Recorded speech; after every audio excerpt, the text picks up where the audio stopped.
Welcome to the sprint car capital of the world, Knoxville Raceway, which is where you'll find the National Sprint Car Hall of Fame and a museum. It's also where you'll find the 40-plus drivers lining up in the final round of the CSI Shocks Spring Series. We are live on the Global Sim Racing channel. My name is Ryan Jones, and joining me in the booth is Gary Weaver. Sean Ambrose is in the director's chair for this one, using cameras brought to you by Dougie Beard. And thanks to our GSRC track guide, we're going to take a closer look at this half-mile facility.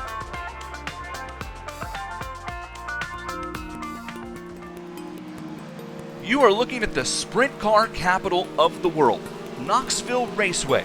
Located in Knoxville, Iowa, 45 minutes southeast of Des Moines, Knoxville needs little introduction to racing fans around the globe. Home to the Knoxville Nationals, this half-mile clay oval is known for its blistering speeds despite the relative lack of banking.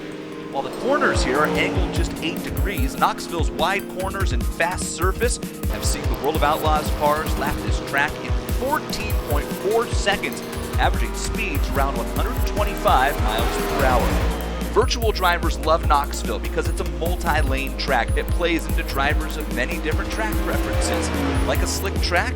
Well, you're going to find a home on the inside line to the middle of the track, which is sure to slick off quick in a main event. Makes for great slide job opportunities as well. Want to run up on the cushion? Well, there's plenty of grip to be found up there, and high-speed runs can be made on the exit of both corners here. It results in some of the best side-by-side, back-and-forth racing on the iRacing service. And Knoxville's not just for sprint car fans. Hop into a late model, take a few laps around here, you'll find a car perfectly equipped to handle the high speeds and slicked-off nature of Knoxville. But be careful in the big cars. Both the late model and street stock have a penchant for hopping the berm on the inside of the track. And while there's not necessarily a wall for you to catch down there, that high berm will spin you around before you can blink. The Knoxville Nationals, as we mentioned, run here annually in August. It pays $1 million to the winner. Knoxville Raceway, also home to the National Sprint Car Hall of Fame and Museum. You can see that just off of turn number 2. Well, that's our look at Knoxville Raceway. What do you say we line them up 4 wide and let the green flag fly?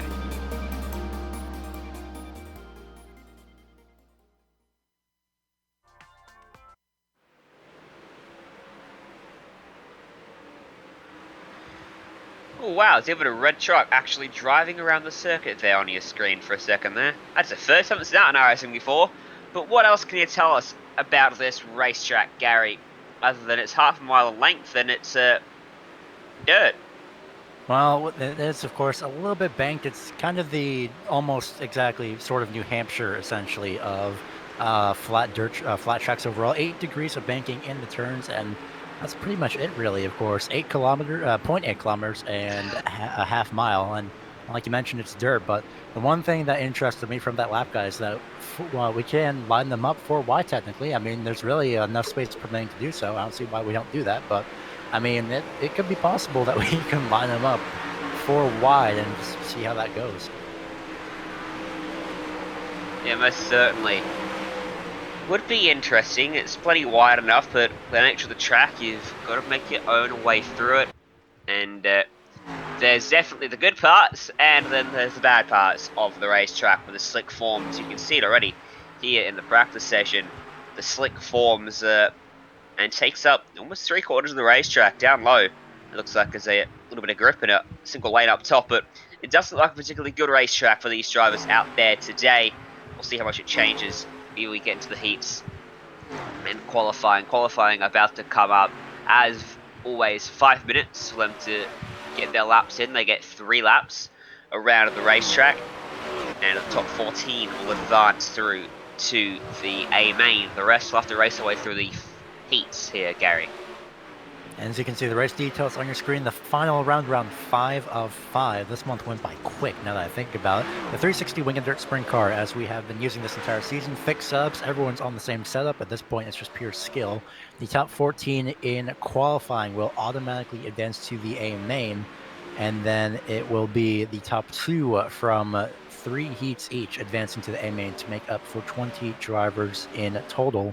But if we do get 2 heats like we kind of have been for every once in a while, It will be the top 3 from Heat 1 and Heat 2. If we only do get 2 heats, that will advance to the A main to make up that 20-car field. So we'll see as the checkered flag flies on this warm-up session, Ryan.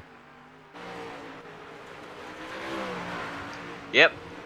Let's get this one underway. Let's get our action underway for the final round of the season of the CSI Shocks Spring Series here on the Global Sim Racing channel. Your qualifying details, of course, brought to you by Racing Bars, or the OEM manufacturer for Schroeder and Chalk Sticks torsion bars. 3 laps, top 14 advanced track state 20%. So a lot more racetrack to deal with here than they had at the end of practice.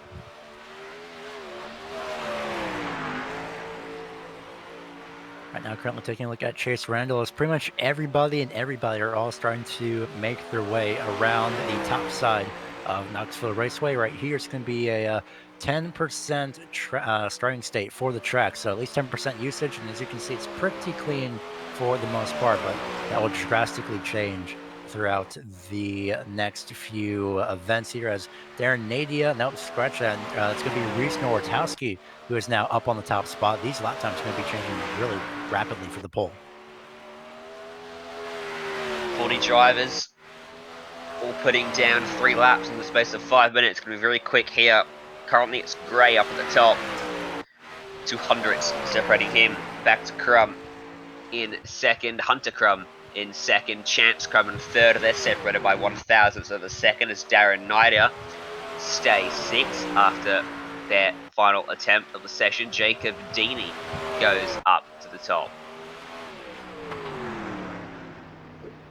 Right now, taking a look at Chance Crum getting up to at least third. Taking a look at Kenny Miller now, as everyone still continues to make their rounds up on the top side.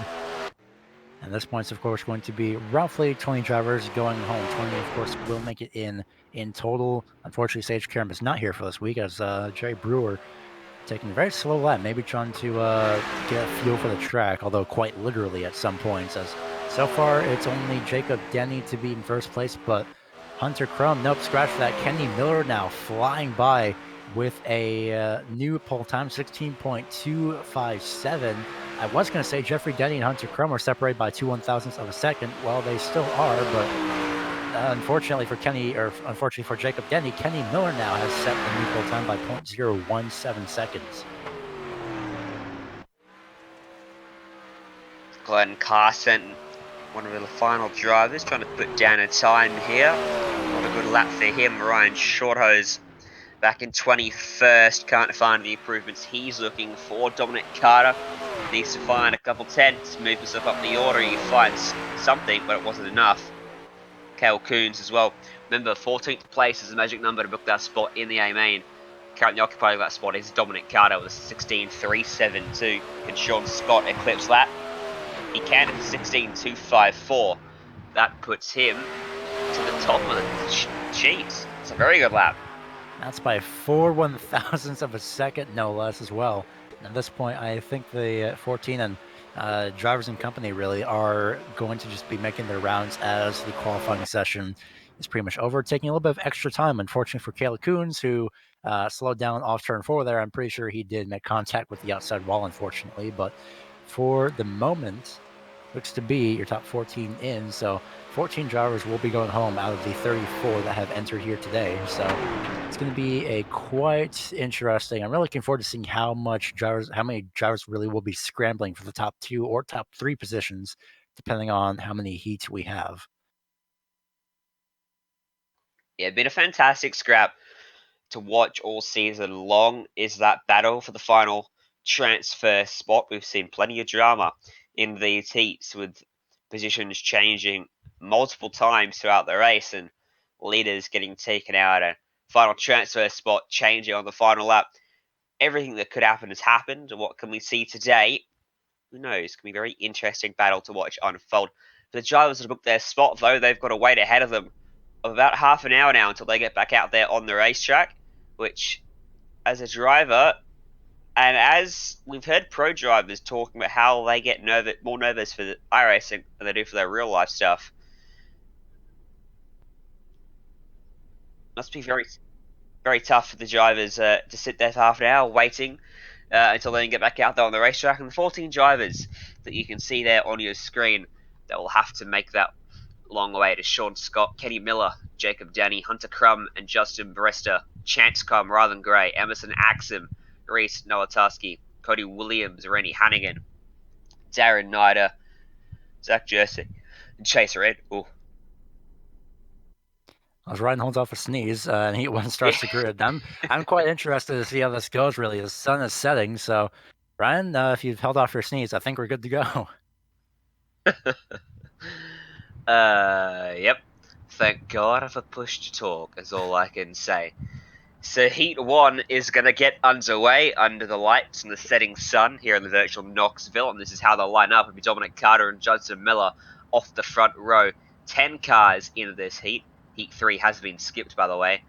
Ryan Shorthose and Alex Kapowicz, 4th and 5th. Austin Edson, 6th. Cale Coons and Caleb Stelzik, 7th and 8th. Robert Hummer, Braden Jones round out your top 10 for this one. The details of the heat brought to you by Pit Logic, the most comprehensive chassis and shock setup application on the market. 15 laps to try and book a spot in the top 3 because 2 heats means top 3 advance here. Yeah, his top 3 now is going to be the key. It's really looking for on just really who's going to be aggressive, who's going to try and wait it out. No cautions, of course. So it's going to be a 15-lap survival race, 15 minutes at most if needed. But considering that these drivers go around the track at let's say about 17 seconds flat, just as a little bit of a base, it's not even going to be half an hour for some of the lead drivers to wait. So I think the less time spent on track for these heat drivers, the less that the drivers from the qualifying will have to worry. You're probably right there. Well, let's see how this one goes then. 10 cars gets cut back to 3. 7 people say goodbye to the season at the end of this heat. Carter, Miller, Posey, the 3 drivers currently in the transfer spot. Don't know if it will stay that way when this one shakes out. Pace car dives down, and we go green for Heat 1 here in Knoxville. The CSI Shocks Spring Series. Good jump, Dominic Carter then, and a Judson Miller, and Kenan Posey's going to try to fend off Ryan Shorthose. Round the outside, takes away P3. As they make their way through, Dominic Carter trying to hold off Judson Miller for the time being. Brian Shorthose now in P3. Oh, someone's flipping in the back and stuck at the catch fence. That's Alex Karpowicz, and someone else on the side. Kenan Posey is out from 3rd. Up front then, change with Judson Miller trying to take it away from Dominic Carter down to the low side. He does so, but Carter switches right on back at him. Regains your race lead, so they're dicing up the front. This is allowing Ryan Shorthose to claw his way up the back of them. Austin Edson dragging himself along as well. This is battle for first. 4 cars covered by just about a second out here on the racetrack. And Austin Edson pretty much been lurking throughout these heats every single time somehow makes his way in, but we could be having a 3-car battle nearly 3 wide as Carter and Miller going wheel to wheel. They actually bang side by side as well, and unfortunately it's going to be somebody falling out. That's Ryan Shorthose who's out of this battle, and that's going to be Austin Edson, Caleb Stelzik battling for the transfer position. Poor Shorthose got clean bowled by Robert Hummer as well while he was stranded on the racetrack, so his day is truly done. And still Miller and Carter running side by side, but battle for the final transfer spot. Gonna be, well, who is it gonna be after it's all shaken up? Caleb Stelzik up into P3 then, and Edson now 4th in this one, just in behind him. Top 2 needing to run side by side though, not giving up Judson and Miller, but Carter doing well to fend him off. And so far so good for Caleb Stelzik. He's going to be in the transfer spot, but Austin Edson in line to advance if anything does happen within these final just over 5 laps. So we'll see exactly how this plays out as Stelzik looks up top, might try and get around the outside of Judson Miller, but so far not just yet. But he's using that top side to his advantage here, side by side for second. As so far, luckily for Dominic Carter, he's still able to run away with this. He is. This could be disaster for one of these drivers here. As Stelzik gets to the inside, comes up the track, and all 3 of them contact Edson and Miller both on their side. And the driver that comes out best of this, Cale Coons, up into third, books a transfer spot. Only It's 3 cars remain on the lead lap here. Yeah, I think that, well, yeah, that pretty much could be it now. At this point, it's all just smooth sailing. I mean, Stelzic and Carter do have a little bit of a gap between them, but Cale Coons has the best, really, gap between himself and anyone who's ever closest to him, because he's on the lead lap, like you mentioned. So at this point, this is pretty much your top 3, I think. I thought we said it all on this series, Gary, but this is a new one. Yeah. Only 3 people finishing the race. But we do have Karpwick still running, but he is unfortunately a lap down, so he could still, if something does happen to Cale Coons, then it could be Karpwick's, but that's going to be a long shot. You know the commentator's curse works, Gary. Do not go near that. Friend, you do not want to touch anything that may affect someone out there at the moment. 3 laps left to navigate for Dominic Carter out front to take what in the end is going to be a comfortable victory, having to fend off Judson Miller for the majority of the race. The early going, this is right on board with Caleb Stelzic to the margin, up to your race leader from him, looking over his front wing as he runs up at the top of the racetrack through 1 and 2. See the cushion being formed about a lane or 2 off the top of the racetrack now up against that fence. 2 to go now for these drivers. Final lap, actually. So Dominic Carter with a great defense. He'll actually come across the start-finish line, take the take the checkered flag here. And Dominic Carter advances along with Caleb Stelzic, and just out of absolutely nowhere, Cale Coons, who just now rounds turn number 4. So that's going to be your top 3 advancing to the AMA out of Heat 1. To transfer, first you must finish, then, I guess the saying goes in this race, because that's exactly how it happened for Cale Coons. So Heat 2, what we see in this heat, 10 more drivers vying for the spot to get into the A main. Jack Hoyer, Lincoln Smith, Seth Stenzel and Seth Christensen are your front 2 rows. Jordan Shipley and Clayton Christensen on 5th and 6th. Garrett Andrews and Will Armitage, 7th and 8th. Jerry Brewer and Glenn Carson rounding out your 10-car field. And this is brought to you by KT's Steering Service, Kevin Thomas Racing Services, rebuilds, repairs, and Dyno's power steering gears and pumps to the midget sprint over Crown and Markets. And it's just the same as Heat 1, 15 laps for these drivers to put all on the line to get into the A-main. Right now, I'm wondering if the drivers in this heat are a bit worried after seeing what just happened, what just transpired off in heat race number 1. I'd be a little bit worried, to be quite honest, but at the same time, I'd probably be just a bit more cautious if I had to. But for the time being, I mean, especially for Seth Stenzel, I mean, he's starting 3rd, but I mean, who else look at who else started 3rd in heat 1? Kaden Posey, he ended up in 9th pretty much out of the race. So far, it looks to be pretty much anywhere below, anywhere 4th place and lower is a lot of bad luck, and you really want to get that gap in defense going pretty much right away out of the first 15, right out of the gate, rather.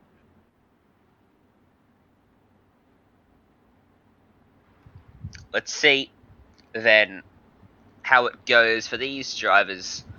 One of the shortest heat fields we've seen so far this season, but it can provide some really quality racing on this 10-car field. Let's see if more drivers can finish Heat 2 than finished in Heat 1. So, saying that's the green flag, going to be Jack Hoyer then. We wait that pace car to get out of the way and unleash these beasts here at Knoxville Raceway, I should say. Tell you what, that sun has well and truly set in the past 10 minutes, hasn't it? Over this racetrack since we started calling this event. It's well and truly dark and the lights are on, limiting the racetrack now as we go green for heat number 2. Great start by Jack Hoyer. Seth Stenzel tried a slide job on Lincoln Smith, but that was not going to work as they squeeze each other off turn 2. Very close battle, but they managed to hang on to it, as right now just behind them is going to be Seth Christensen. Stenzel slots up in line right in front of Christensen, who has to dive to the bottom but has no momentum down there. Gets up and into the fence almost, with Shipley getting into the back of him. That was awkward between those two. And your top 3 are Jack Hoyer, Lincoln Smith and Seth Stenzel then.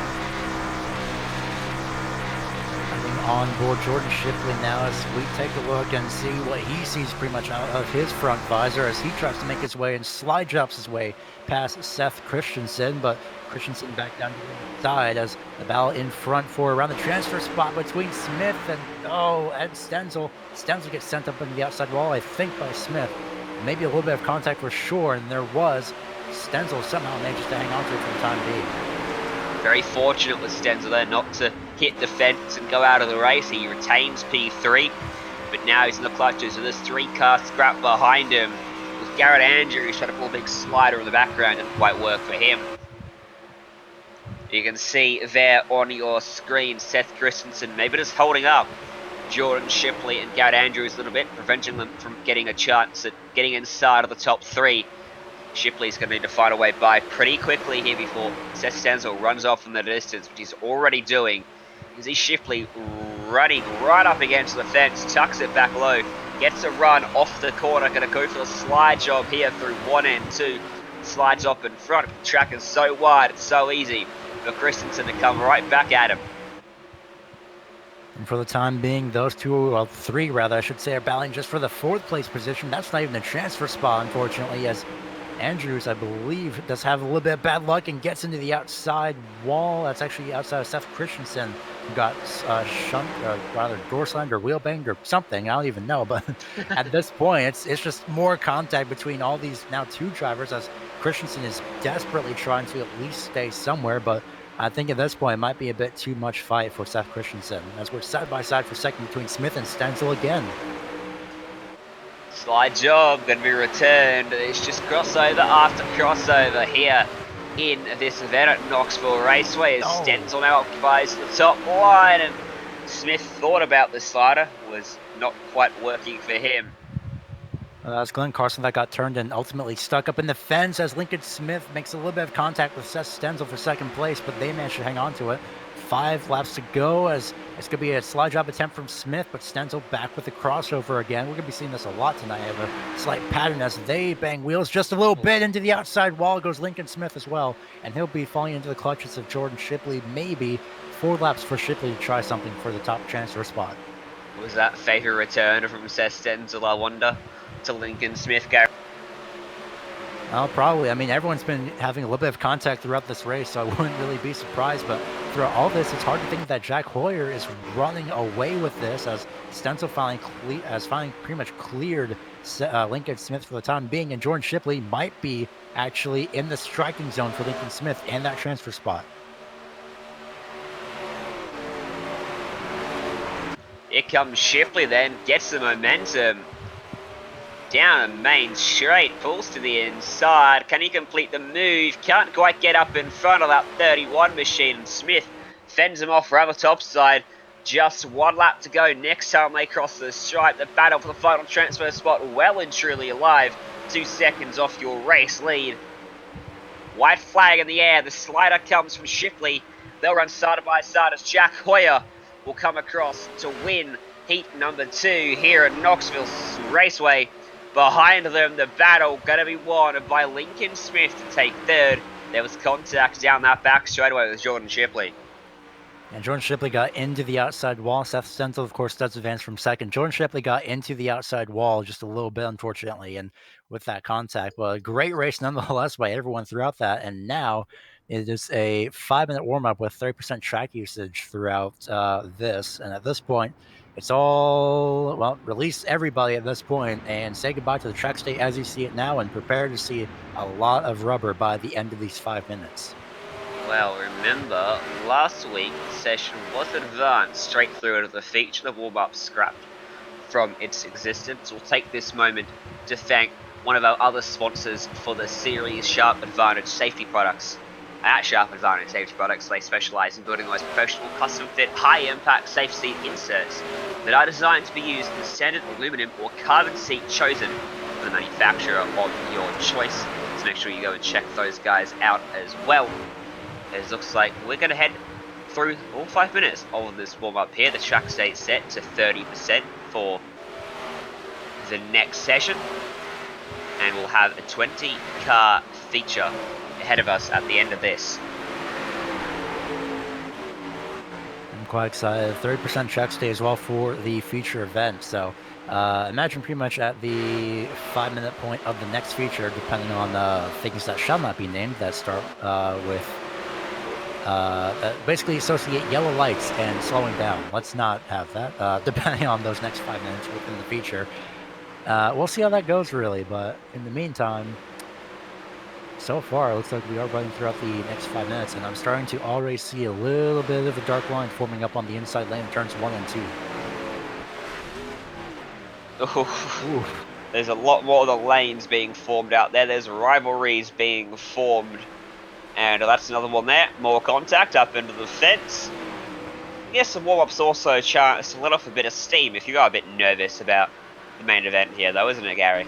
Yeah, only just a little bit. And you can also test some only very slightly risky situations where you can pretty much do a massive slide job where you just go straight down through the inside and try and slide your way up the racetrack and hope that you don't hit the outside wall. So, of course, it is an opportunity to test a few moves depending on the track surface and really what lines you want to take as well. So we'll see exactly how this plays out, but so far so good. I'm seeing Jacob Denning running the inside lane just behind the group of these two of Rylan Gray and Darren Nadia, Darren Nida.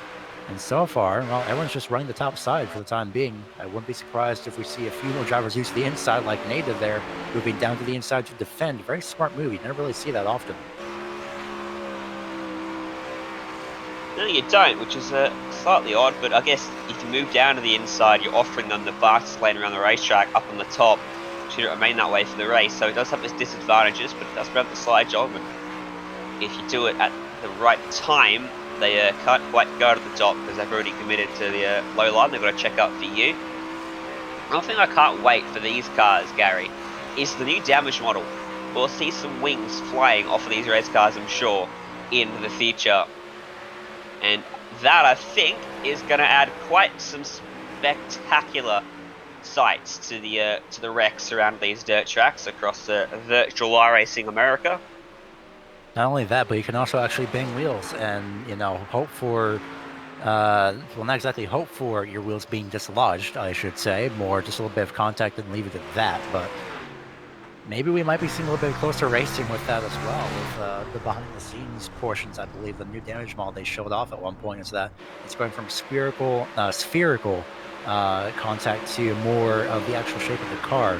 So based on one of their work-in-progress videos, and that's very interesting to see how that works. So as far as wings flying off, I will be very scared if I see a giant back rear wing in front of me with absolutely nowhere to go if I'm ever caught in that situation. That's why I'm never getting VR, man. That's terrifying. Oh, no, I have that too. So if that happens, then yeah, that would be a little bit worse. That makes only 40 Yeah. Only 40 seconds left in this session, a little bit less than that now, and we'll get ourselves underway for the A main here at Knoxville Raceway, the home of Sprint, the world centre of sprint car racing. Dubbed so thanks to the Museum Hall of Fame that sits on the outside of Turn 2, which is in the iRacing service. You can see it.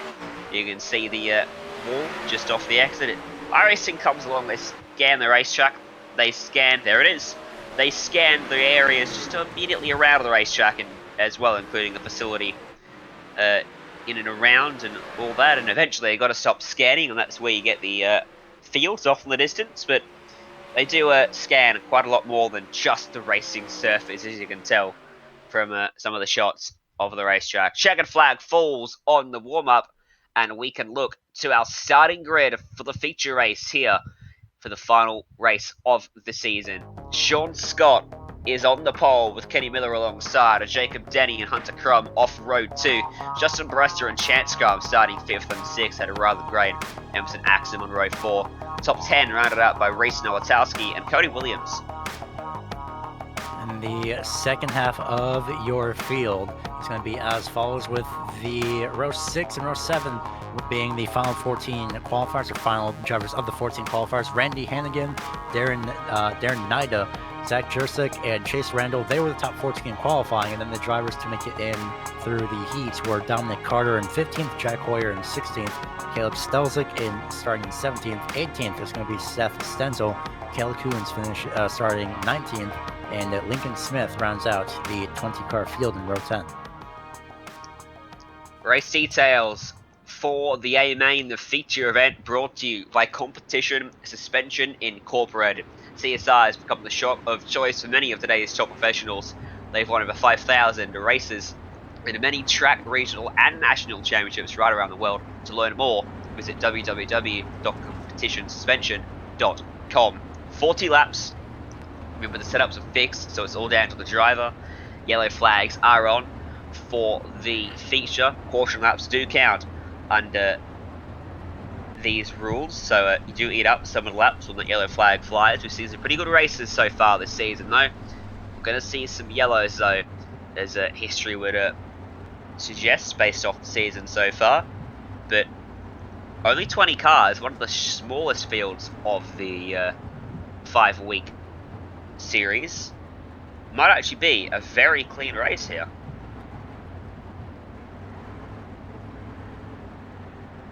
I said something really stupid, and I'd love if you didn't point it out, Gary.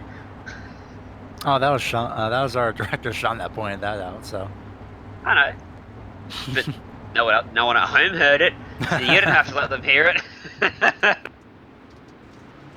All right, let's get this one underway. Feature races green from Knoxville Raceway. Sean Scott takes us into turn 1, and caution's out. Reese Nortowski in 13 was around on the straightaway. Maybe spun tires. No, it was actually someone got a bit over eager on the start, actually. Turns out that was the 17 of Darren Nida, who ended up stuck on his side, having to take a tow. Take a look at your replay here on GSRC. And we'll see it in a second. It was coming to the green here. Really unfortunate when you have an incident as you're coming to the green flag. Very frustrating as a driver, as you get yourself ready to go and suddenly you're facing the wrong way. Something odd going on there behind the scenes. I think now we've got the replay. We don't have it. We can't get it. That's okay. No worries. He got hit. He's now a lap or so down. And we're under caution almost as soon as we were underway. What had happened was Darren Nida was looking immediately to the inside of Cody Williams on the main start, made a little bit of contact with Cody Williams, and then Darren Nida was sent sideways into Reese Nortowski, and then they both managed to hit the inside wall. Nortowski was able to get back going, but Nida, unfortunately, stuck on his side and had to take a tow after that. Big shame for him then. And yeah, when you have to take a tow, you're pretty much done for. You lose a lot of laps very quickly on a half-mile racetrack. These drivers are basically flat out around on the dirt. Not much banking, but the corners are so long that the arc of the corner is very wide, isn't it? So it's almost, there's very little steering input going in through the car, and saying that, there's very little going into the steering on a dirt track anyway. So very easy to take this place flat out, as opposed to some of the other racetracks which have very tight radiuses in the corners, or somewhere like Eldora that is very heavily banked. But Knoxville has its own quirk in that way then. And it's fast, and it's green once again, thanks to Sean Scott, and we've made it further to the start of the race. Kenny Miller running up top, trying to get by Jacob Denny, who's running on the inside lane, currently first driver. And right when I said that, there goes Kenny Miller looking down to the inside lane. A little bit on the berm on the inside lane to slow up Kenny Miller just a little bit. I think we're going to have a challenge for the lead of Sean Scott. Miller slides up, Scott slides down to the inside. Oh, that was really close. Sean had to check up, but luckily everyone manages to make it through for the time being as Scott tries to attack back. Really check up, and now he's going backwards to the middle. We're going to lose 4 spots. Blink of an eye goes in behind Chance Crum, up in front of Crum. They are almost 3 wide. Hunter Crum up there as well, trying to challenge the leaders. Kenny Miller blocks the bottom lane, and that leaves Hunter Crumb up on the high side now with Chance heading was outside. The Crumbs doing battle for second.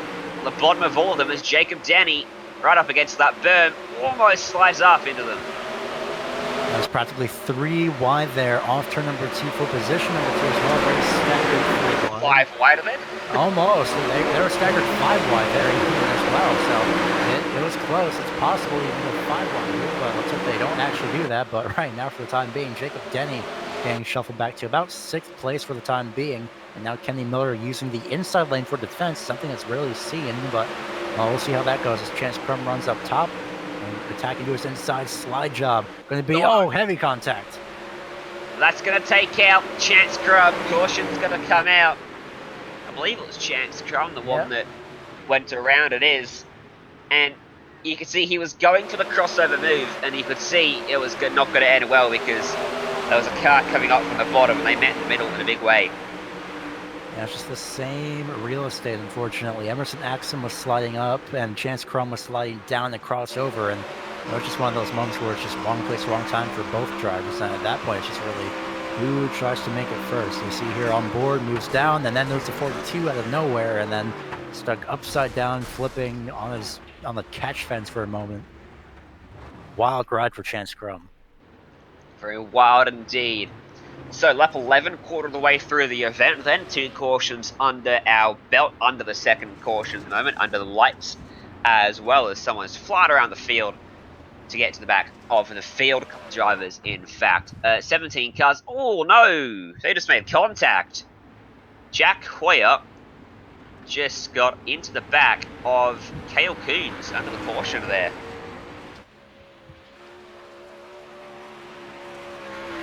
Trying to look through, and now I see a little bit of contact. Yeah, just a little bit over-eager. Oh man, just a little bit of a side swipe though. Shouldn't really be anything too major, depending on how their cars handle after those.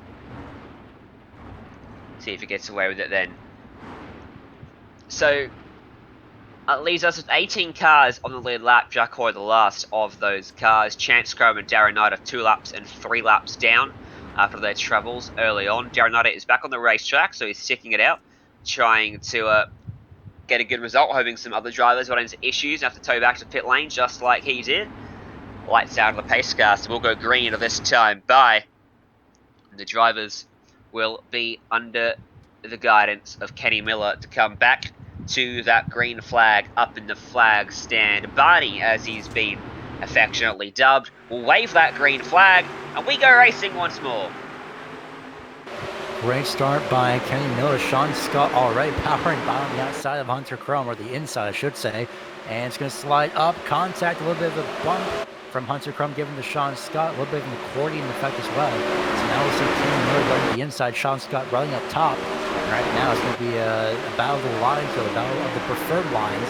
So here comes Emerson Axum again out of nowhere. Just a big slider there, didn't quite get enough real estate to move up in front of Hunter Crum. Now he's stuck down to the low side with Jacob Denny up top. Randy Hannigan making his way forward behind him as well. He's already up 5 spots into this race. You can see how hard Axum's working to make that inside work. He's now moved up to the middle of the racetrack and trying everything he can because he's going nowhere at the moment. Now he's got an opportunity to go up top to the high line with no one who was outside. He takes it and slots in line up against that fence, right in behind Jacob Denny, Hunter Crum, and Sean Scott. Good lead for Kenny Miller though. Got 3/4 of a second over these guys, and it's increasing. Kenny Miller doing an incredible job so far. Here comes Hunter Crum down to the inside of Sean Scott. Slide job. Does Sean Scott have a lot of momentum to get a crossover and side by side? He does. And they'll go side by side drag racing down turns, down the backstretch into turns 3 and 4. Unfortunately for Sean Scott, he did not get a lot of momentum at all. That was not the best line for his car at any point, really, unfortunately. Yeah. Just got onto the slick, I think, and that caught him out. He got sideways, as you can see, you're under caution once again. And Stelzig with an issue further back, Gary. Stelzig and Nordhowski, I believe, they both made contact. Now it's actually Stelzig and Jursic that had made contact in turns 3 and 4.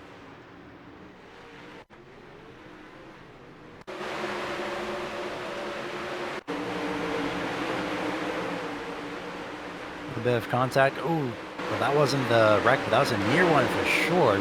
Close moment. Here comes Jursic, slides right up, maybe a bit too much momentum, and both end up into the outside wall. That number 4 machine, not entirely sure who that was for the moment, actually. But definitely got a little bit roughed around on the corner exit there.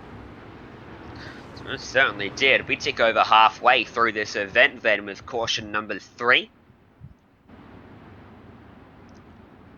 And the track has already changed so much since the start. It caught out Sean Scott. I think he got on that slick down there through the entry into the corner, got him a bit more sideways than he wanted. As a result, all the momentum he had was washed off and he couldn't pull that slider to get on back by. And he will now have to restart from 4th place here. Kenny Miller has looked very comfortable so far after getting himself out to the front after starting the race from 2nd. He had himself out to almost a 2nd margin over those guys, and he wasn't right until the final lap of the green flag run there that they started battling behind. So look at that though on the front of Hunter Crum's car, bit of damage to that front wing. And that little bit of damage may not seem like much, and usually it really isn't. Really think of aero at short tracks like this, but you'd be surprised. That front wing, of course, is there for a reason. So we'll see if that does affect Hunter Crum's momentum. But well, if he's running in 2nd and restarting 2nd, he might have a shot winning against Miller. Pace car takes a hard left turn. Green flag flies for the 4th time today. Once again, it's Miller leading us through the corner. A lot of momentum for Scott up top, trying to work a run and get by Emerson Axon, which is exactly what he does. There's the caution comes out once more. What's big, almost a parking lot on the back straightaway. Lincoln Smith, Dominic Carter, one of the two involved, maybe a 3rd driver as well.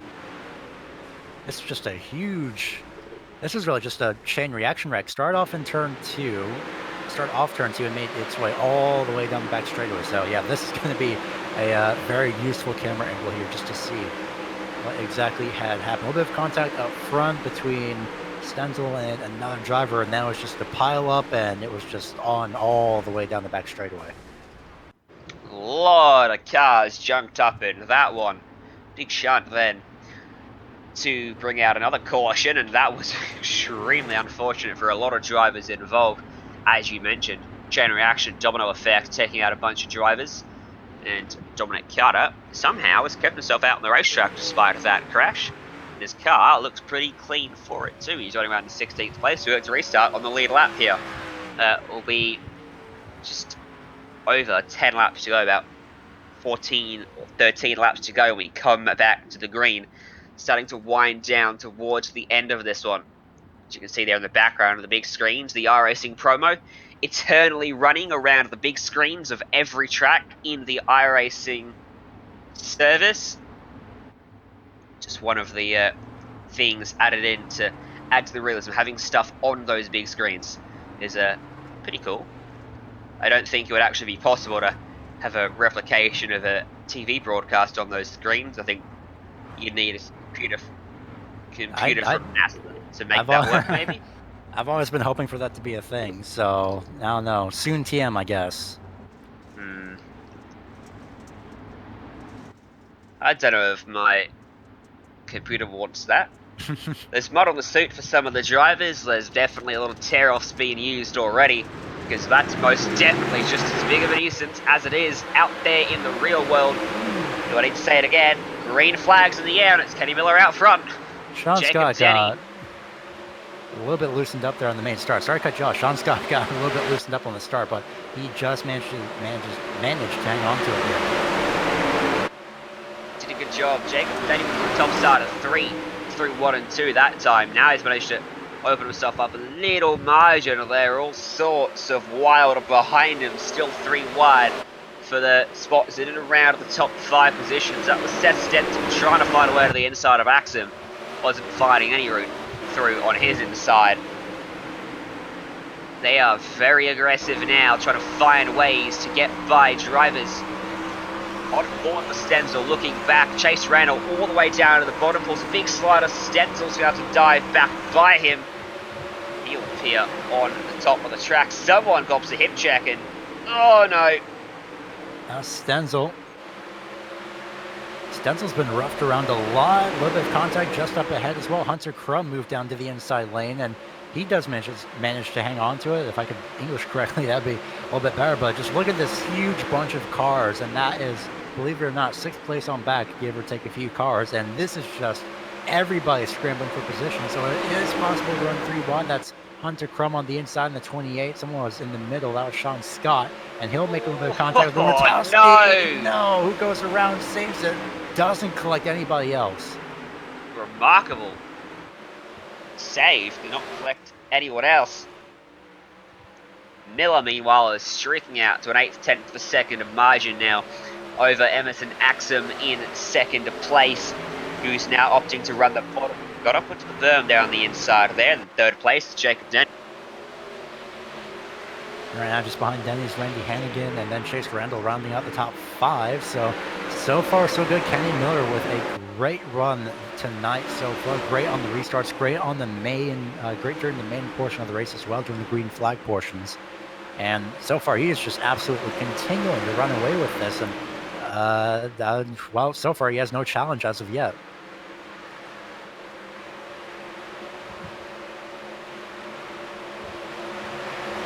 The battle for P8 was happening, yeah, with Sean Scott. Yeah.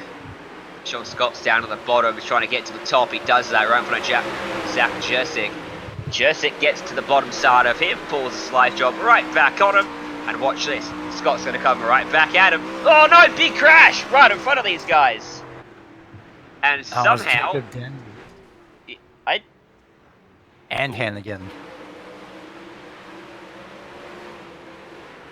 Somehow Sean Scott made it through that. I know, I was just going to say that. You'll see the bright yellow car probably from this shot. Just whoop, straight through. Bit of a shock to the system. Come around the corner and done cars across the track. On board replay with Sean Scott as he comes through.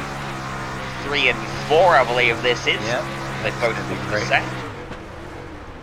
Oh my boy, oh God. boy! He wheeled that thing through there. Moses, right there. Those seats parted for him. I don't know if that's top 10 worthy, because I think that's top 10 worthy. That is incredible. And, oh my goodness. Sean, send it in. That's our top 10 entry for this month. Pretty decent effort. Now, I think we might end up with a finish under caution here as a result of that coming out. There's 3 to go. It'll be 2 to go and they come across the line. What do you think, Gary? We're going to get a 1-lap dash, or is this going to be it? I don't know. With really just how things are here in dirt, I wouldn't be surprised if it was a 1-lap dash. So, all eyes on the pace truck really for this. Kenny Miller's praying it stays yellow because you know how it always goes. Oh, yeah. You dominate the race, there's a late caution, a short dash to the end, you somehow lose it. Happened to someone earlier this season. Lights go out, we're going to have a 1-lap dash. Well, this is going to be quite the restart for Kenny Miller and quite the attempt to stick with Kenny Miller for Emerson Axum. But with Kenny, my money's on Kenny for this one. 1 lap to decide the winner from an action-packed night at Knoxville Raceway, the final race of the CSI Shock Spring Series. Kenny Miller going to take us back to the green flag for the final time today, and it's probably his worst restart of the night. Emerson Axum goes right on with him through 1 and 2. They all migrate to the top of the racetrack, and Axum hunting him down. He's got to go for the big slide job in 3 and 4, but Miller blocks the inside. He gets in at the back of him, trying to find a way that's contact. And look out behind, they're wrecking, and through all of it, who was it across the line? Hunter Crum. Hunter Crum. Through them all. They wreck on the final lap, and Kenny Miller loses out. Chase Randall got through as well to finish in 2nd. Here's the replay. They're wrecking him behind as well. Hunter Crum on the inside. Oh, man. Wow. Wow. Yeah, that. Maybe he should Wow. take the Moses title then. I mean, there's two really good contenders there. Well, what did I think I might have put the knocker on him when I said it, but what did I say? Also dominate the race, and then late caution, put you in the doghouse. So this is going to take us to a break here on the Global Sim Racing channel. When we come back, you'll go through your race results, maybe even an interview here on the CSI Shock Spring Series.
Back to the Global Sim Racing channel, wrapping up the evening for the final round of the CSI Shock Spring Series, coming to you today from Knoxville Raceway, virtually, of course. The feature finished in crazy style. Hunter came through them all at the final couple hundred meters to the line to take the win. Chase Randall just short in second. Kenny Miller will be ruining what could have been as he came across third, with Jack Hoyer in fourth. Dominic Carter rounded out your top five. Justin Brester, Jacob Denny, 6th and 7th. Emerson Axum, who came very close to getting the win. In the end, only 8th for him. Cody Williams, Cal Coons, your top 10.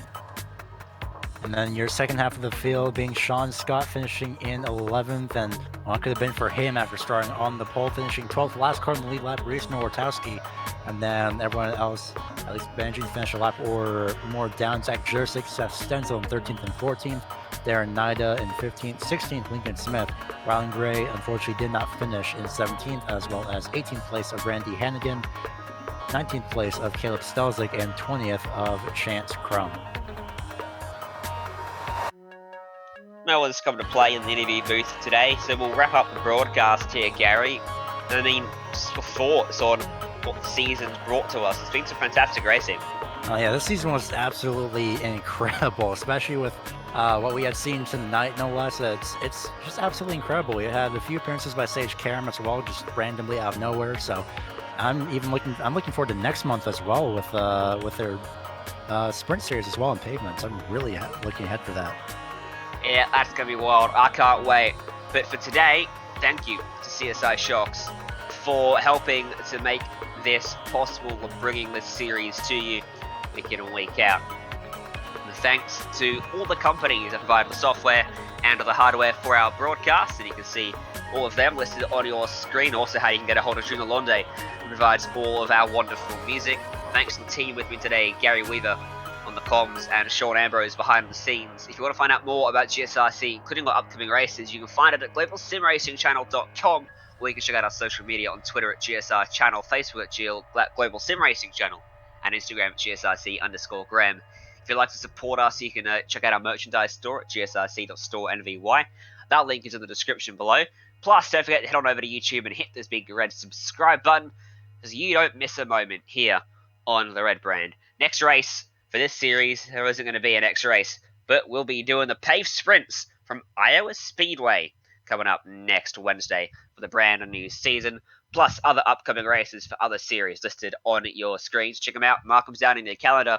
From all of us here in the booth, thanks for joining us, and until next time, race clean, race hard, and we'll see you on the track.